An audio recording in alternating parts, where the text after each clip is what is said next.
కేసీఆర్ గారు తెలుగుదేశం నుంచి వచ్చి ఒక పెద్ద నాయకుడిగా ఎదిగినటువంటి వ్యక్తి. ఆయన రాజకీయ ప్రస్థానం తెలుగుదేశం ఎన్టీఆర్తో చంద్రబాబుతో మొదలైంది, పదునెక్కింది, పరిణితి చెందింది.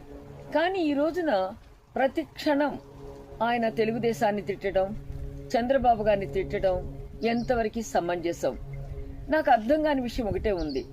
12 సంవత్సరాల కింద అన్నదమ్ములుగా విడిపోయాం. ఇద్దరం కూడా తెలుగు మాట్లాడేవాళ్ళం, తెలుగు సంస్కృతిలో మమైకని వాళ్ళం, ఒక కుటుంబంలోని వ్యక్తులం.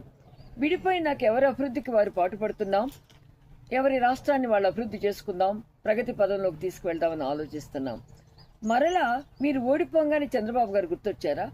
మీరు ఎన్నికల రోజున ఎప్పుడైతే ఆంధ్ర వాళ్ళని తిట్టారో, కేటీఆర్ గారు ఇక్కడ కబడ్డీ ఆడదామని ఎప్పుడైతే అన్నారో ఆ రోజునే ప్రజలు మనసు నొచ్చుకున్నారు, మీకు గుణపాఠం చెప్పారు.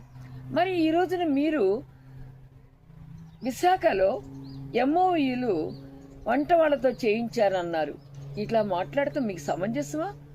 ఒక పరిణితి చెందినటువంటి రాజకీయ నాయకుడిగా ప్రపంచమంతా మెచ్చుకుంటున్నటువంటి విజన్ ఉన్నటువంటి చంద్రబాబు నాయుడు గారిని, ఒకప్పుడు మీ గురువు గారిని మీరు ఈ రకంగా తులనాడటం ఎంతవరకు న్యాయం?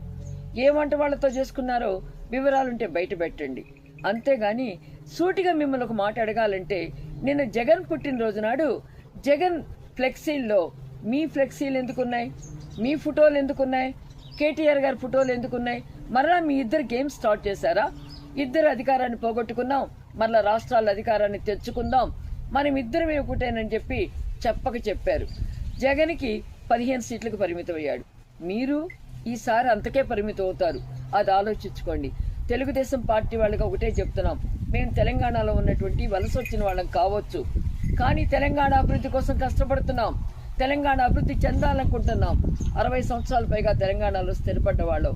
మమ్మల్ని ఇలా విమర్శిస్తూ ఉండటం, ఎప్పుడు ప్రాంతీయ విద్వేషాలు రెచ్చగొట్టడం, ప్రజల యొక్క భావాలన్నిటి కూడా మీరు ఆయుధంగా మలుచుకోవాలని చెప్పి ప్రజల్ని రెచ్చగొట్టిన భావాల మీద మీ మెట్లు భవనాలు నిర్మించుకోవాలంటే ఈసారి ప్రజలు చూస్తూ ఊరుకోరు.